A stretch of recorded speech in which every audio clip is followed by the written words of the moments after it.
아침입니다. 예, 오늘 기도해 주신 김혜리 집사님 감사합니다. 제가 알기로는 목회자가 없는 리치몬드 교회를 이렇게 섬기시고 계신다는 소식을 들었는데요. 참 감사합니다. 자, 오늘은 다니엘 8장 아홉 번째 시간이 되겠는데요. 오늘 8장, 9장을 모두 마칠 예정입니다. 근데 조금 시간이 길어질 것 같아요. 여러분께서 양해를 좀 해주시고, 오늘 8장, 9장을 마치고, 내일 어, 퀴즈를 드리고, 이제 8장, 9장 퀴즈를 드리고요. 그리고 어, 이제 스프링 브레이크로 들어가야 될 것 같습니다. 저는 네팔 선교를 아, 17일부터, 일요일부터 그 다음 29일까지 약 열흘 이상 이곳에 없습니다. 그래서 어, 여러분들 그동안 수고 많이 하셨는데 예, 아침잠 좀 더 주무실 수도 있고 그리고 한번 이제까지 공부한 거 쭉 한번 복습할 수 있는 시간도 되리라고 생각합니다. 자, 오늘 좀 갈 길이 멀어서 조금 빠르게 진행을 하는 것 양해해 주시기 바랍니다.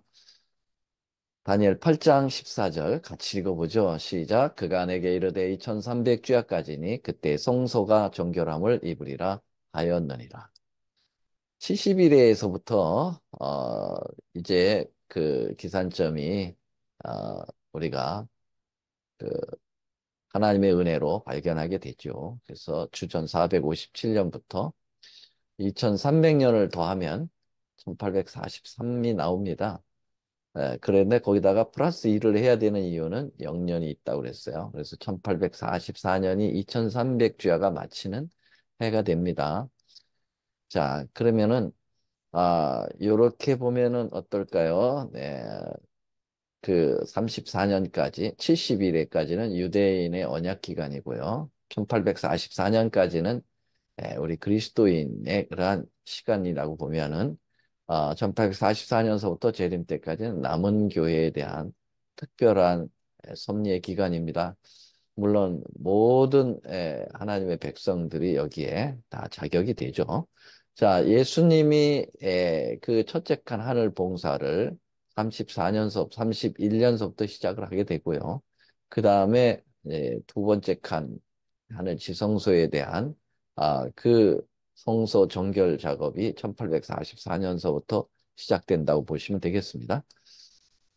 2300주의 끝인 1844년에 성소가 정결해진다는 의미가 뭔지를 말씀드렸는데요. 레위기서에서 나왔습니다. 에, 그 대속죄 이래 어, 속죄를 통한 정결이 있게 되겠다.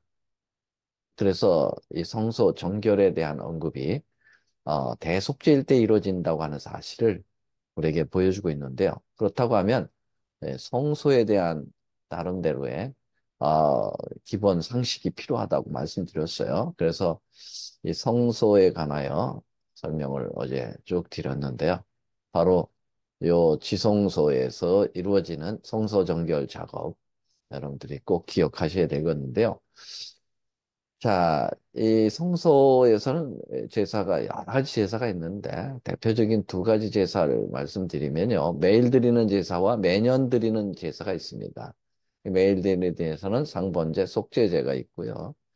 요게 이제 우리가 다루고 있는 해마다 드리는 제사입니다. 1년에 한 번 드리는 이 해마다 드리는 제사는 대속죄일 때 지성소에서 대제사장이 들어가서 드리는 제사를 의미합니다. 여기에서 성소 정결이 이루어진다는 것이죠. 자, 그래서 성소 정결이라고 하는 말을 좀 더 구체적으로 말씀드린다고 하면 차타크라고 하는 말인데 이건 수동태라고 그랬습니다. 그래서 내가 정결해지는 게 아니고 내가 정결을 주도하는 게 아니라 정결함을 입는 것을 이야기합니다. 깨끗함을 받게 되는 거죠. 누구에 의해서? 하나님에 의해서 그렇게 되는 거예요. 우리가 스스로 정결할 수가 없어요.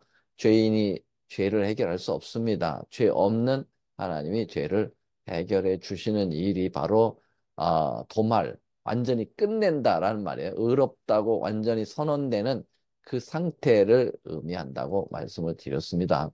자, 그러면 성소가 정결될 된다는 이 성소는 과연 어느 성소라고 말씀을 드렸을까요? 네, 지상 성소는 아닙니다. 왜냐하면은 지상 성소는 AD 31년에 그 기능이 끝났기 때문입니다. 그래서 성소 휘장이 예수님 십자가에 달리실 때 찢어짐으로써 지상 성소의 기능은 이제 끝났습니다. 의미는 다 남아 있지만 실제적인 양을 잡아 제사를 드리는 그러한 또 성막이 있는 그러한 제사는 아닙니다. 자, 그러면은 1844년부터 있어야 되는 그 어, 제사는 바로 성소, 지상 성소에서 이루어지는 게 아니라 하늘 성소에서 이루어진다고 말씀드렸습니다. 하늘에 성소가 있나? 있습니다. 그러면 이 땅에 있는 성소는 어디 것을 본딴 겁니까? 네, 하늘에 있는 것을 본따다고 나와 있습니다. 모세가 성소를 지을 때 지 마음대로 지은 게 아니고, 예, 여기 하나님이 일일이 그 식양과 그 패턴을 가르쳐 주었다고 그랬습니다. 그 패턴은 하늘에 있는 것을 본다라는 얘기죠. 그래서 히브리서에 보면은 저희가 섬기는 것은 하늘에 있는 것의 모형과 그림자라고 그랬어요. 모세가 장막을 지으려 할 때 다 지시를 받은 게 그 하늘에 있는 것의 지시를 받았다는 거. 이건 제가 말씀드리는 게 아니죠. 히브리서에 이미 언급이 되어 있는 겁니다. 그래서 그 성소에 누가 들어가십니까? 예, 그 예수께서 들어가신다는 거예요. 예수님이 멜기세덱의 반차를 쫓아 영원한 대제사장이 됐답니다. 왜요? 예수님은 유다 지파이기 때문에요. 레위 지파만이 가지고 있는 제사장 그 계열을 받을 수가 없습니다. 그래서 레이가 태어나기 이전에 존재했던 멜기세덱의 반차를 특별한 반차를 쫓아서 예수님이 대제사장으로 취임하신 것에 대하여 히브리서에 여러 번 언급이 됩니다. 9장에도 보면 그리스도께서 장래 좋은 일에 대제사장으로서 손으로 짓지 않은 큰 더 아름답고 더 완전한 장막으로 이제 봉사를 하시는데요. 이제는 양과 염소의 송아지로 아니하고 오직 자기의 피로 영원한 속죄를 이루었다고 이야기하면서 1844년 2300주야가 마치면서 이루어지는 그 제사가 바로 예수님에 의한 하늘 지성소에서의 성소 정결이임을 분명하게 우리는 확인할 수가 있게 되는 것이죠. 자, 그래서 사도행전 17장 31절에 보면 이는 정하신 사람으로 하여금 천하를 공의로 심판한 날을 작정하셨다. 그래서 얘기하고 있습니다. 여러분, 심판할 날이라는 말은 성소 정결과 연결되어 있습니다. 왜냐하면 성소 정결은 대속죄일 때 이루어지는 것이고 그것은 의롭다고 판정을 받으려면 나름대로 판단하는 심판이 존재하는 것입니다. 그래서 성소 정결이라고 하는 말 자체에 심판이라고 하는 그러한 의미가 강하게 부여되고 있는 것입니다. 그래서 분명한 날이 정해진 심판 날이 존재한다는 겁니다. 이게 사도행전 17장에 언급이 돼 있어요. 자, 그래서 다니엘 7장에 우리가 이미 공부했습니다마는 그 심판이 이루어지는 장면이 다니엘 7장에 나오는데요. 여기 보세요. 내가 또밤 이삼 중에 보았는데 인자 같은 이가 하늘 구름을 타고 와서 옛적부터 항상 계신 자에게 나왔다. 이게 이제 윌리엄 밀러가 요 성경절을 착각한 거예요. 왜냐하면 예수님이 구름 타면 무조건 지구로 오는 재림으로 봤습니다. 성소에 대한 무지 때문이죠.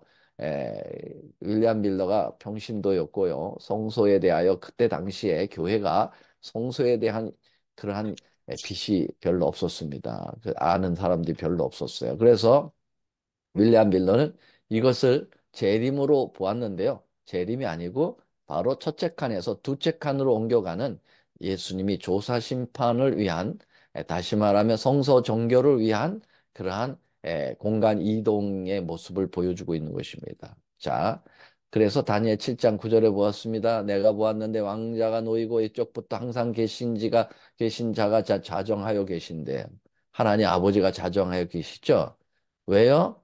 심판을 위해서입니다. 어디에 그게 나옵니까? 예, 그에게 수종하는 자는 천천히요. 그 앞에 쉬하는 자는 만만이며 이 심판은 조용히 비밀 심판이 아닙니다. 공개 심판입니다.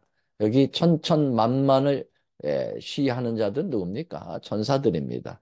예, 이 온 우주의 천사들이 지켜보는 가운데 아마 여기에도 우주 거민들이 아마 포함될 거라고 봅니다. 그래서 모든 우주가 보는 가운데 공개적으로 이루어지는 심판이 있다는 것입니다. 그런데 책들이 펴놓였다. 책을 가지고 그 심판을 이루는 모습, 골석 재판을 보게 되는데요. 자, 이 심판을 우리는 조사 심판이라고 말합니다. 조사 심판이라는 말은 성경에 언급이 없어요. 심판은 그 단어가. 그러나 내용은 굉장히 많이 나오고 확실하게 나옵니다. 여러분, 성경에 없는 단어를 왜 쓰는가? 여러분, 삼위일체라는 단어를 씁니까? 삼위일체가 성경에 나오나요? 안 나옵니다.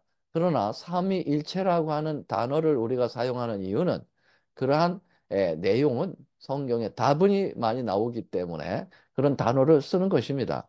그래서 조사 심판이라고 하는 이 단어가 사람들에게 많은 부담을 줍니다. 왜냐하면 이 한국 어, 정서라든지 뭐 단어 자체가 조사해서 심판받는다.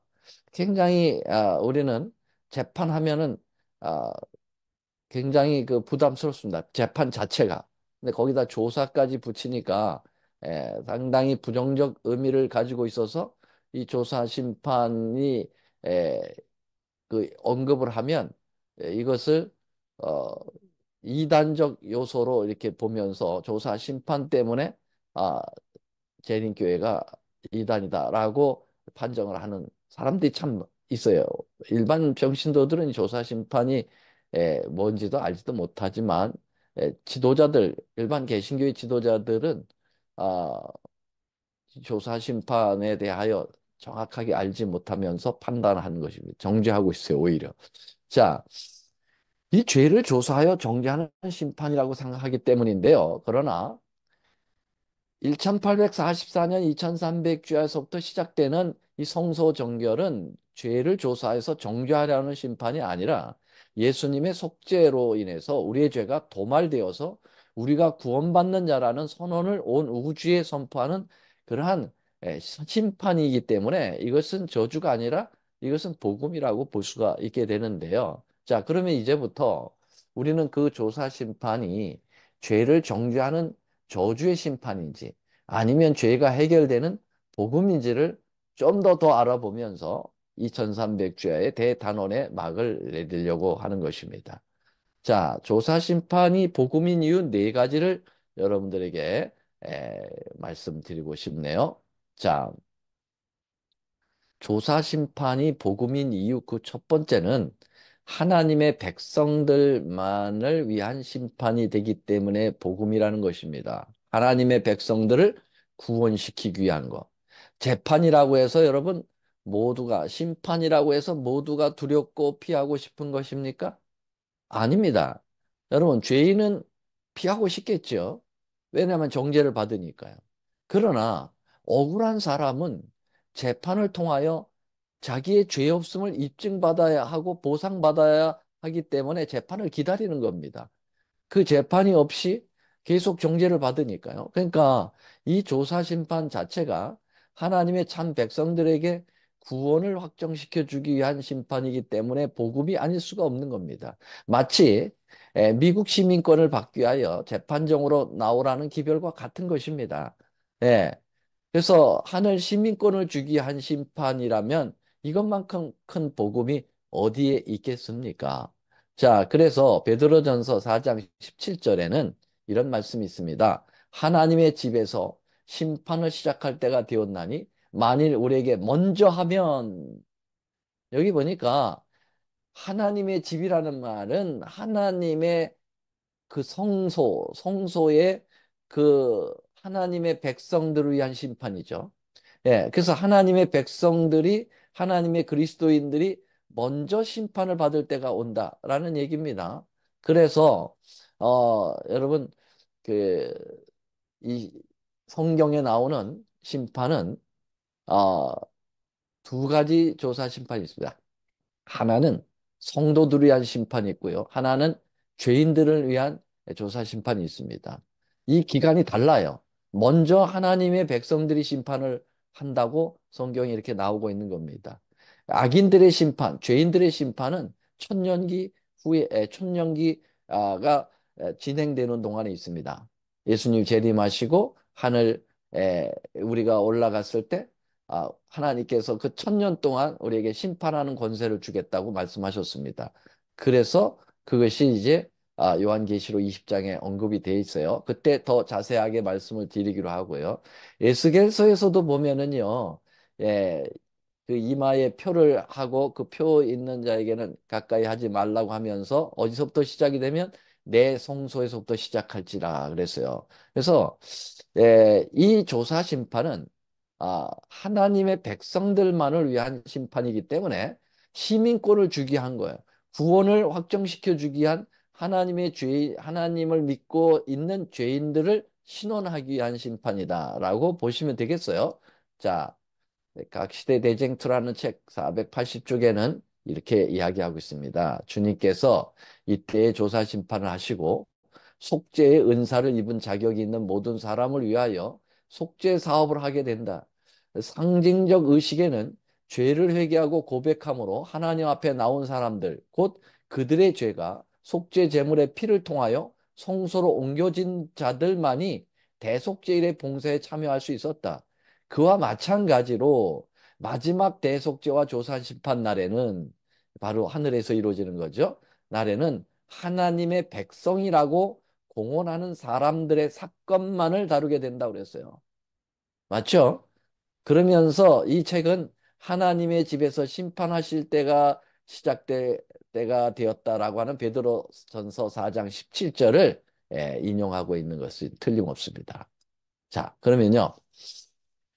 다니엘 8장 14절하고 아까 다니엘 7장에 나오는 조사 심판의 법정의 모습을 연결시켰거든요. 그게 같은 성서 정결, 바로 조사 심판, 하늘의 법정이라고 하는 사실을 연결을 시켰는데 많은 사람들이 그러면 다니엘 8장과 다니엘 7장이 어떻게 연결이 되느냐를 질문할 수가 있다고 봅니다. 그래서 이 다니엘 8장의 성소의 정결하고 다니엘 7장의 심판을 베푸는 데 책들이 놓였다라고 하는 이게 연결될 수 있는 그 모습을 여러분들에게 확연하게 보여드리려고 합니다. 자, 우리가 아시다시피 예언은 반복되고 깊어지고 넓어진다. 그래서 다니엘 2장과 7장이 이렇게 평행 구조를 이뤘다고 얘기했고요. 그다음에 다니엘 8장과 다니엘 7장과 8장이 이렇게 연결되어 있죠. 그래서 여기 보세요. 메대 파사가 수양과 연결되어 있고 이 곰나라와 그다음에 표범과 염소가 연결되어 있죠. 헬라 그리스로. 그 다음에 용가리하고 여기 작은 뿔이 연관되어 있는데요. 이 열 뿔 사이에서 일어나는 작은 뿔. 그리고 네 뿔이 꺾이고 한 뿔에서 일어나는 이 작은 뿔. 이게 이제 이교로마와 교황로마가 함께 묶여져 있는 이러한 모습을 해석이 다 됐습니다. 그 다음에 나오는 게 바로 뭐냐면 심판이 나오는 거예요. 작은 뿔이 나오고 그 다음에 심판이 다니엘 7장에 나와요. 우리 다 공부했습니다. 지금 책들이 펴놓여 있고 인자 같은 이가 구름을 타고 하늘 법정으로 나가는 게 다니엘 7장에 나오잖아요. 그 다음에 다니엘 8장에 보면요. 작은 뿔이 나오고 그리고 다니엘 8장 14절에 성소 정결이 나와요. 그래서 요렇게 연결이 된다면 여러분 요렇게 연결이 된다는 거예요. 그래서 다니엘 아, 잠깐만요. 다니엘 7장과 8장이 요 심판과 성소 정결이 이렇게 일치를 이루기 때문에 다니엘 7장과 8장이 연결되어 있다. 평행 구조로. 좀 더 볼까요? 여러분 도표로 확연하게 보여드립니다. 이렇게 연대까지 다 제가 적어놨는데요. 네. 그래서 이렇게 로마 짐승의 뿔 요것이 지난 다음에 심판의 국면이 언급이 되어 있고 다니엘 8장은 작은 뿔이 언급된 다음에 성소정결이 언급되기 때문에 요거와 요거 같다 이거예요. 그래서 조사 심판과 성소정결이 같은 얘기라 이 말입니다. 그 2300주야서부터 성소정결이 시작되니까 1844년서부터 조사 심판이 이루어진다는 것입니다. 어디에서? 지상성소가 아닌 하늘성소에서. 이해가 되시겠습니까? 네. 이해가 안 되시면 저도 몰라요. 이제 이렇게까지 하셨기 때문에. 자, 그래서 성경에 여러 번 심판이 나온다고 나와 있어요. 어떤 사람들은 예수님이 사랑이기 때문에 심판 안 한다. 말 같지도 않은 소리 하지 마세요. 하나님의 속성 가운데는요, 사랑의 속성만 있는 게 아니에요. 예, 공의라고 하는 게 있어요. 하나님은 사랑이시며 공의로우신 분이에요. 법대로 집행하시려고 하는 공정하신 분이 있단 말이에요. 그 마음속의 속성이. 그럴 때 심판이 없이는 진정한 사랑을 사람들에게 표현할 길이 없는 것입니다. 사랑은 십자가에서 이루어지는데요. 그 완성이 됐는데 그 사랑이 진정한 사랑이 되려면은 여러분 십자가에서 공의가 있어야 된다니까요. 십자가에 공의가 없이는 십자가에 달리실 필요 없어요. 그냥 죄 용서해 주시고 사랑만 하면 되지만 공의로우시기 때문에 그 죄를 누군가가 해결하지 않으면은 거짓말하는 하나님이 돼 버려요. 그래서 그 죄를 법대로 처리하는 그 일, 죄의 싹의 사망을 예수님이 대신 당한 것이 십자가입니다. 그래서 시편 85편 10절에 보면 의와 자비가 십자가에서 입맞춤한 것으로 표현한 시가 나와 있잖아요. 여러분, 고린도후서 5장 10절에 보면 이는 우리가 다 반드시 그리스도의 심판대 앞에 드러나 각각 선악간에 그 몸으로 행한 것을 따라 받으려 한다고 나와 있습니다. 그런데 아까 말씀드린 이 심판은 두려워할 것이 없습니다. 예수님을 완전히 의지하고 믿음으로 의를 경험한 예수와 관계된 사람들의 심판이기 때문에 우리의 죄를 해결해 주시기 위한 심판이기 때문에 그렇습니다. 그래서 다니엘 7장 22절에 그 조사 심판, 그 성소 정결이 어떠한 심판인지를 분명하게 이야기하고 끝나면 다니엘 7장을 끝내고 있습니다. 자, 다니엘 7장 22절 중요한 성경절입니다. 한번 읽어보겠습니다. 옛적부터 항상 계신 자가 와서 지극히 높으신 자의 성도를 위하여 뭐 하셨다고요? 신원하셨다. 이 신원이라는 말이 뭡니까? 변호입니다. 예, 여러분 성도를 위한 변호를 위한 심판이에요. 그래서 결론은 뭐가 됐습니까? 성도가 나라를 얻었습니다. 성도가 나라를 얻은 나라가 뭡니까? 천국이죠. 구원이죠. 결국은 성도가 바로 이 조사 심판을 통해서 제대로 변호를 받아가지고 무죄로 판정받아서 하늘나라를 얻었다라는 겁니다. 분명하죠. 그러므로 조사 심판은 결코 저주의 심판이 아니에요. 이것은 복음입니다. 히브리서에도 보면은 그 하늘에 들어가서 예수님께서 심판하는데 누구를 위하냐면 우리를 위하여 들어가신 거예요. 우리를 정죄하기 위한 것이 아니라 우리를 구원하시기 위하여. 우리를 위하여라는 말을 여러 번 이야기하고 있습니다. 자, 그래서 조사 심판이 복음이라고 하는 이유, 첫 번째 이유를 설명드렸습니다. 두 번째 이유입니다. 왜 조사 심판이 복음인가? 이걸 잘 들으셔야 합니다. 조사 심판 때문에 어때면 우리 교회를 떠난 사람이 있다고 그래요. 아이고, 참 무식하기도 이루 말할 수가 없습니다.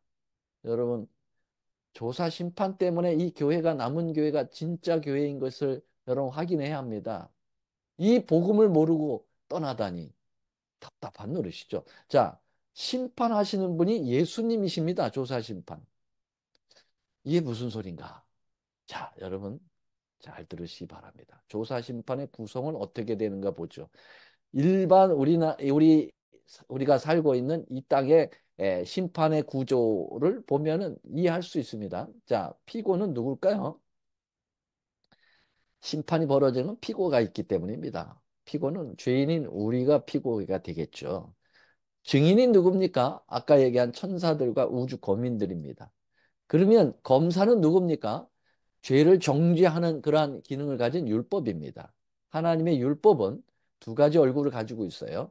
하나는 죄를 짓지 않을 때는 이 율법이 우리를 보호하고 우리를 질서 있게 만드는 거죠. 그러나 죄를 딱 지면 이 율법은 그 율법을 가지고 우리를 정죄해 듭니다. 예. 그래서 이 검사가 율법이 된다고 보고요. 그러면 이것을 법정으로 고소하는 고소자가 누구냐? 사단입니다. 여기 계시록 12장 10절에 보면 우리 형제들을 참수하던 자가 곧 우리 하나님 앞에 밤낮 참수한 자가 쫓겨났다. 이 마귀가 늘 이렇게 고소를 합니다. 하나님, 이 사람 죄 졌습니다. 죄 졌으니까 죽여야 됩니다. 죄의 싹은 사망이지 않습니까? 계속 고소합니다. 자, 이래서 변호사가 필요한 겁니다. 변호사는 누구십니까? 예수 그리스도십니다. 아까 말씀드렸어요. 우리를 신원하기 위하여 오시는 예수님, 변호사예요. 예수님은 돈 안 받아요. 국선 변호사입니다. 근데 여기서는 신선 변호사라고 저는 호칭을 하고 싶어요. 하나님이 지정해 주신 신선 변호사. 변호사 잘 만나야 합니다. 변호사 잘못 만나면 재판 져서 망합니다. 그러나 변호사 잘 만나면 제대로 된 재판을 받아서 해결이 되는 거예요. 자, 예수님이 변호사라고 하는 건 여러 군데 나옵니다. 요한일서 2장 1절에 보면 나의 자녀들아 내가 이것을 너에게 쓰면 너희로 죄를 범치 않게 하려 함이라. 만일 누가 죄를 범하면 아버지 앞에서 하나님 아버지 앞에서 우리에게 누가 있어요? 대언자가 있다. 대언자라는 말이 뭐예요? 변호하는 대신 말해주는 법정 대리인이죠. 법정 대리인이 있으니 누구냐? 곧 의로우신 예수 그리스도. 분명하지 않습니까? 하나님 앞에서 지금 조사심판이라고 하는 국면과 대입시켜 보면 하나님 앞에서 예수 그리스도가 인자 같은 이가 구름 타고 와서 지금 대언하시려고 하는 거 아닙니까? 자, 다니엘 7장 14절. 내가 또 밤 이상 중에 본 인자 같은 이가 하늘 구름을 타고 온다. 이것을 윌리엄 밀러는 지구로 오는 거로 생각했는데 no. 첫째 칸에서 둘째 칸 바로 지성소 하늘 지성소로 지금 이동 중입니다. 여러분 세상 변호사들은 까만 세단 승용차를 주로 타더라고요. 그런데 예수님의 승용차는 구름입니다. 그래서 예수님은 이동할 때 구름을 타고 다니셔요. 그래서 국선 변호사, 신선 변호사이신 예수님께서 하늘 구름을 타고 지금 조사 심판정으로 지금 나오는 장면입니다. 네, 그래서 히브리 9장 24절 그리스도께서 참것의 그림자인 손으로 만든 성소에 들어가지 아니하고 하늘의 참 성소에 들어가서 우리를 위하여 하나님 앞에 나타나시는 모습. 여러분, 변호인이 옆에 있다는 것이 얼마나 위로가 큰지 아십니까? 여러분들은 경험이 없으셔서 잘 모르실 거예요. 법정에 안 서보셨죠? 대부분. 그러나 저는 법정에 서본 경험이 있는 죄수입니다.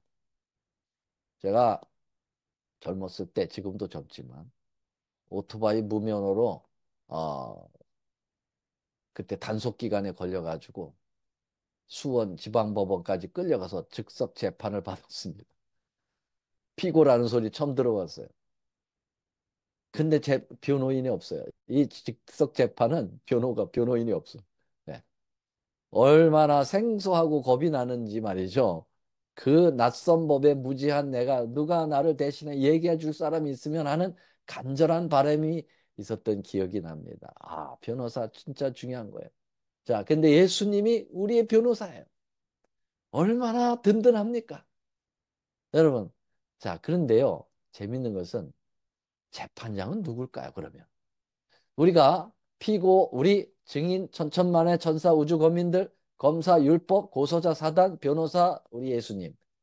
다 확인됐는데 재판장은 누굽니까? 여러분, 재판장을 여기 다니엘 7장 9절 10절에 보면 내가 보았는데 왕자가 놓이고 이쪽부터 항상 계신 자가 좌정하여 하나님 아버지께서 지금 좌정하여 계셔요. 그러면 하나님 아버지께서 재판장이신 것으로 보여집니다. 그리고 거기에 예수님이 이제 변호사로 오신 것으로 보여집니다. 자, 그런데요. 놀랍게도 이 하늘 아버지께서 그 자리에는 앉아 계셨지만 이 재판권, 마지막 판단권은 바로 아들 예수님에게 양도하는 모습을 보이게 됩니다. 이게 복음이에요. 자, 보시죠. 요한복음 5장 22절에 보면 아버지께서 아무도 심판하지 아니하시고 심판을 다 아들에게 맡겼다. 요한복음 5장 22절을 찾아보세요. 요한복음 5장 27절 또 인자됨을 인하여 심판하는 권세를 주셨다. 로마서 2장 16절에 곧 내 복음에 이른 바와 같이 하나님이 예수 그리스도로 말미암아 사람들의 은밀한 것을 심판하신다.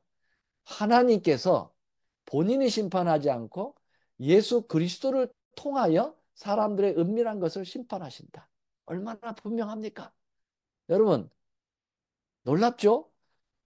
이런 재판정이라면 누구에게 유리합니까? 피고에게 유리합니다. 피고의 변호사가 재판장이 됐다. 백발백중 이것은 100% 승소합니다. 여러분, 변호사가 왜 있습니까?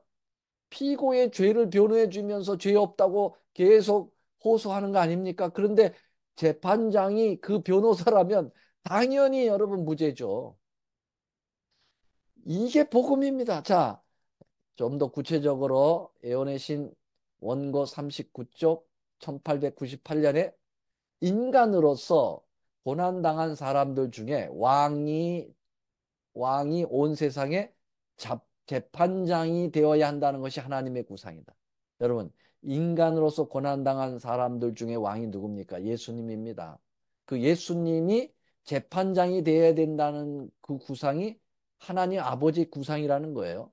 지상 법정에서 다소곳이 신문을 받으신 분, 하늘 법정에서 인간을 영원한 죽음으로부터 구원하시기 위하여 오신 분, 사람들이 멸시하고 거절하고 사단의 충동을 받은 사람들의 모든 모욕을 다 당하신 분, 치욕스러운 십자가에 맛보신 그분만이 보상이나 형벌을 선고하도록 되어 있다 그랬습니다.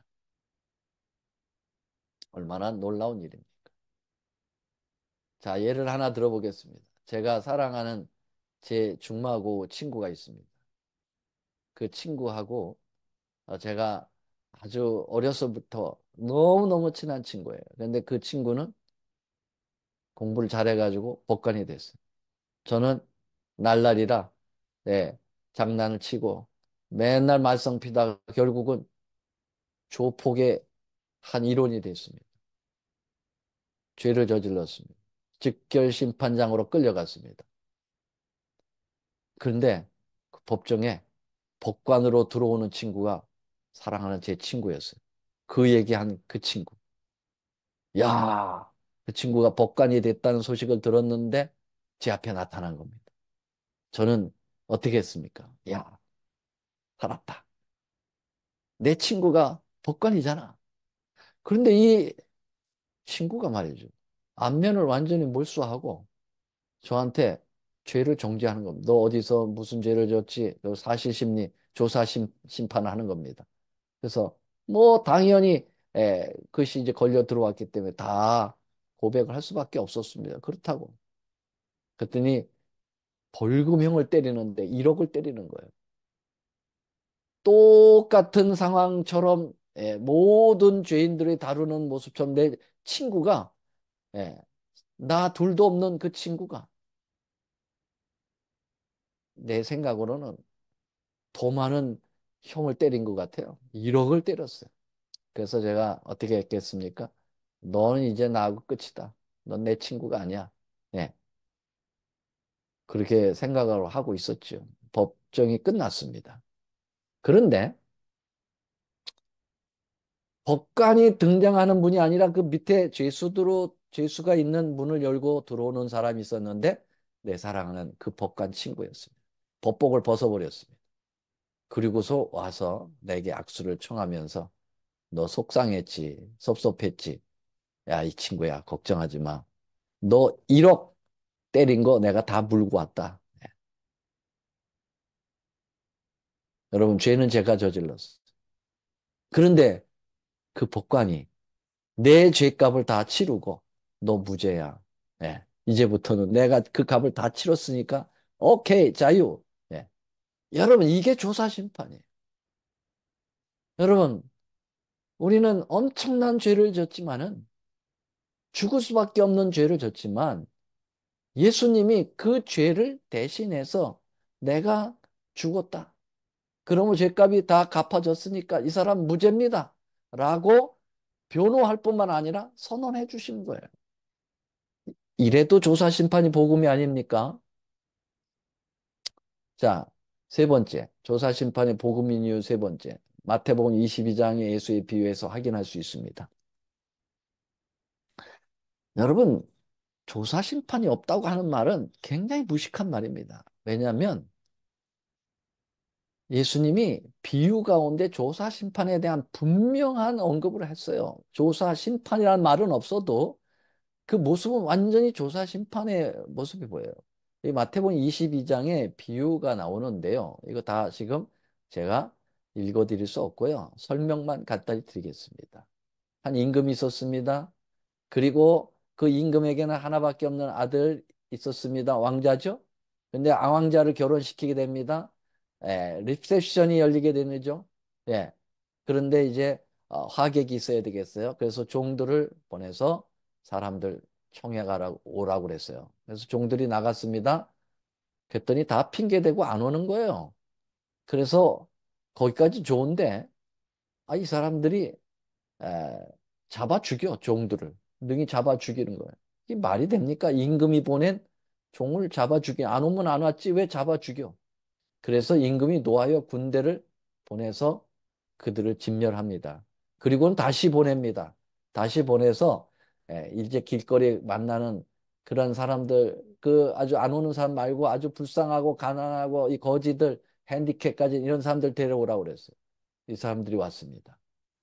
립셉션장에 보내려고 하니까 임금이 보려니까 이게 말이 아니에요. 막 더럽고 냄새나고 막 떨어진 옷 입고 막 이런데 이게 왕자의 잔치에 들어갈 만한 그런 상황이 못 돼요. 그래서 임금이 뭐라 그랬냐면은 의복을 줍니다. 의복. 거기 들어갈 수 있는 예복을 줘요. 예복을. 예. 이거는 하객들이 준비해 가져오는 게 아닙니다. 이거는 임금이 준 거예요. 임금이. 이 사람들 예복 입고 오라고 아무도 못 와. 그런 돈이 없어요. 예복을 준 거예요. 자, 완전히 공짜입니다. 공짜로 주고 이제 립세션장으로 들어가기 직전, 이제 그 신랑의 그 결혼식에 들어가기 직전 임금이 손을 보러 들어올세. 여기 22장 11절. 요게 조사 심판이에요. 임금이 손을 보러 들어온다. 손은이라는 거 손님. 그 사람들을 예복을 입었는가 안 입었는가를 보러 들어온다는 겁니다. 부조 검사하러 오는 거 아니야. 부조 가져왔나? 다른 자격이지 않아요. 예복, 요게 자격입니다. 자, 그러면 이걸 한번 보실까요? 비유는 항상 뭘 해야 돼요? 적용을 잘 해야 돼요. 아들을 혼인잔치를 베푼 임금은 누굴까요? 하나님 아버지예요. 임금의 아들 신랑은 아들 예수님입니다. 혼인잔치는 어린 양의 혼인잔치 이제 재림을 통해서 올라가서 우리가 걸을 거예요. 신부람 종은 누굴까? 선지자들입니다. 첫 번째 초청 대상은 누굴까요? 유대인들이었어요. 거절했습니다. 그리고 선지자들을 다 죽였어요. 그래서 군대를 보내서 그들을 멸망시킵니다. AD 70년 로마군에 의해서. 두 번째 초청이 누굽니까? 이방인 우리들입니다. 거지 같고 핸디캡 있고 죄로 물들어 있는 그 유대 혈통하고는 전혀 관계없는 이방인 우리를 불렀습니다. 거기에 자격이 없기 때문에 자격을 줍니다. 그게 바로 예복입니다. 그게 바로 뭡니까? 거저 주시는 하나님의 은혜입니다. 은혜로 우리를 의롭다고 칭해 주시면서 너희들이 이제 이 혼인잔치에 들어갈 수 있어 라고 하는 겁니다. 우리가 이 예복을 만들어 입고 오지 않습니다. 하나님이 주시는 거저 주시는 은혜입니다.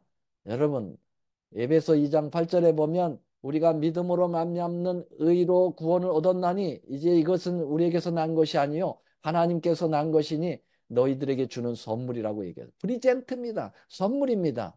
근데 이것도 안 입고 들어오면 하나님의 그 초청을 거절하는 거죠. 그래서 예복 심사가 필요한 겁니다. 자, 입었는지 안 입었는지 한 사람이 안 입었어. 다 입었는데 한 사람이 안 입었어. 왕이 뭐라 그랬어요? 이 사람이 이거 여기 들어올 자격 없다. 아니 내가 공짜로 줬는데도 그걸 안 입고 와? 이 사람 내보내라고 그랬어요. 어두운 곳에 이를 갈미 있겠다고 그랬어요. 여러분 재림전 심판은 바로 예복을 입혀서 우리가 구원의 대상으로 들어갈 수 있다고 하는 확신을 주는 그러한 심판인 거예요. 얼마나 분명한 여러분 조사 심판이 있습니까? 재림 전에 자격이 있는지 없는지를 예복을 줘서 거저 줘서 자격 만들어 가지고 하늘로 보내는 바로 그것이 조사 심판. 실물교이라고 하는 책에 이런 말이 있습니다. 그 잔치에 참석하는 모든 손님을 위하여 예복이 준비되었다. 이거 무슨 얘기하고 있습니까? 마태복음 22장 비유 설명하고 있는 거예요. 그러면서 뭐라고 그랬어요? 이 예복은 임금이 마련하신 선물이었다. 그랬어요. 손님들은 이 예복을 입음으로써 잔치를 베푼 사람에 대한 존경심을 나타내야 된다. 자, 이러한 결정은 그리스도께서 구름을 타고 재림하시기 전에 있어야 할 것이다. 그분이 재림하실 때는 그가 줄 상이 그에게 있어 각 사람에게 그 일한 대로 갚아주실 것이기 때문이다. 그러므로 예수님이 재림하시기 전에 각 사람의 행위가 결정될 것이며 그것에 따라 그리스도를 따르는 각 사람의 상벌이 결정될 것인데 하늘 궁정에서 진행되는 조사 심판은 사람들이 이 땅에 살고 있는 동안에 진행되는 것이다. 라고 얘기하고 있습니다. 그래서 이 예복 그에 대한 이 비유는 조사 심판에 관한 것이라고 예, 실무교훈에 분명히 이야기하고 있습니다. 얼마나 분명합니까? 그래서 여러분 이 예복은 입혀주시는 의의를 잘 드러내고 있습니다. 예복 비유는. 우리 믿음으로 말미암는 의원의 구원의 3단계가 있는데요. 첫 번째 칭의입니다. 칭의. justification. 이걸 갖다가 뭐라고 했냐면 입혀주시는 이라. imputed righteousness라고 해요. 그 다음에 성화라는 것은 imparted righteousness. 나눠주시는 의인데 이 입혀주시는 의 첫 단계입니다.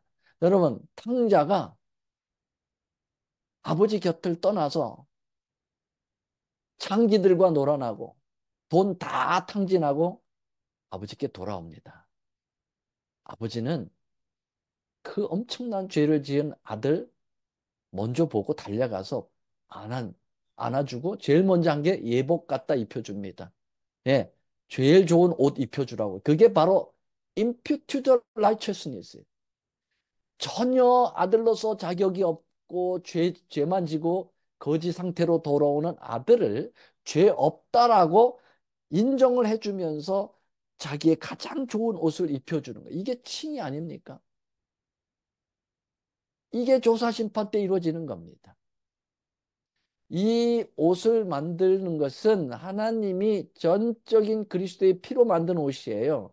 인간의 행위가 한 올도 들어가지 않았다는 것이죠, 여러분. 자, 이제 마지막으로. 오늘 좀 시간을 제가 좀 양해를 구했습니다. 오버되고 있는데 바쁘신 분은 나가셔도 좋습니다. 네, 중요한 거 한 가지 더 하겠습니다. 조사 심판이 복음인 이유 네 번째 비유가 있습니다. 그 이유를 말씀드리면 영원 복음인 세천세 기별 속에 조사 심판이 언급되고 있다는 겁니다. 여러분 여기 보시죠. 계시록 14장 6절에 보면 또 보니 다른 천사가 공중에 날아가는데 땅에 거하는 자들 곧 여러 나라와 족속과 방언과 백성에 전할 영원한 복음을 가졌다.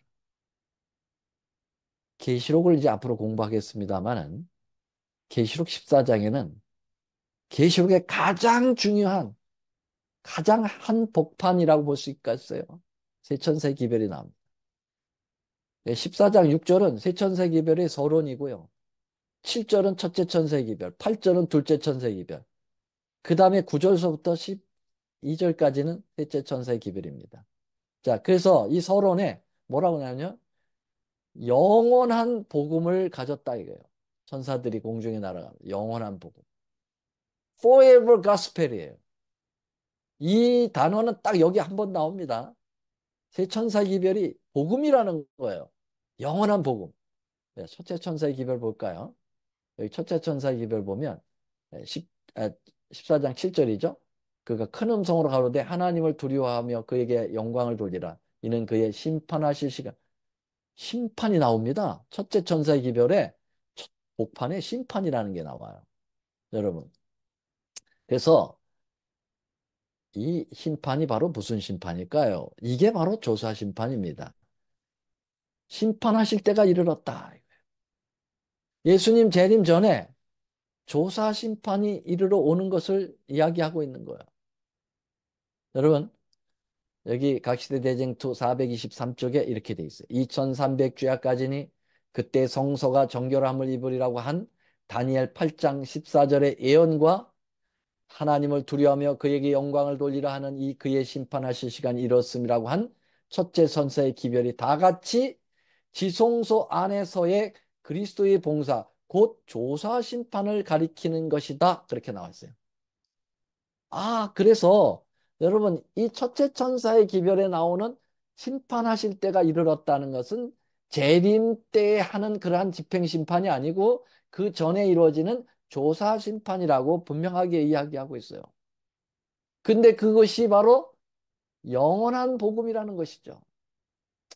그래서 여러분, 조사 심판은 결코 우리의 죄를 조사해 가지고 정죄해서 죽이려고 하시는, 멸망시키려고 하는 것이 아니고요. 우리를 자격을 주어서 구원받게 하시려고 하는 하나님의 놀라운 구원의 결정체다. 이렇게 분명하게 여러분 예언을 통해서 레위기와 히브리서와 다니엘서와 요한계시록과 다 연결을 해서 조화 있게 예언의 신의 말씀까지 완벽하게 복음적 차원으로 조사 심판을 말씀드렸습니다. 제가 더 이상 말씀드릴 것이 없네요. 오직 예수, 이분의 은혜입니다. 여러분, 이 은혜를 결코 놓치지 않게 되기를 간절히 바랍니다. 여기에 그 이스라엘 7대 절기로 보면은 그 순서도 딱 맞아요. 봄절기, 가을절기. 이 봄절기는 예수님 초림이에요. 가을절기는 예수님의 재림으로 다 성취가 되었어요. 이게 다 표상입니다. 근데 여기 나팔절이 있고 재림운동이 일어났고 조사 심판이 있고 재림이 있고 초막 전에 하늘에 가서 있게 되는. 이거 설명만 해도 1시간 걸리는데 이거는 나중에 설명하기로 하고요. 이렇게 해서 다니엘 8장과 9장 그리고 조사 심판에 대한 모든 이야기를 대단원의 막을 내렸습니다. 여러분 수고 많이 하셨고요. 내일은 8장과 9장을 퀴즈를 보면서 스프링 브레이크로 들어가도록 하겠습니다. 여러분 오늘 제가 이 8장과 9장 PDF로 제가 설명한 이 파워포인트 다시 올려드립니다. 어떤 분이 제게 요청했어요. 그 PDF 언제 올려줍니까? 그렇게 얘기했는데요. 제가 항상 그랬잖아요. 2장씩 하고 퀴즈 보는데 퀴즈 보기 전에 PDF를 종합해서 올려준다고요. 그래서 오늘 이것을 올려드릴 테니까 복습하시면서 내일 퀴즈에 임해 주시면 고맙겠습니다. 이 굉장히 복잡하기 때문에 퀴즈 하면서 다시 또 복습하게 되는 거니까요. 빠지지 않게 되길 바랍니다. 여러분 감사합니다. 오늘 여기까지 마치겠습니다.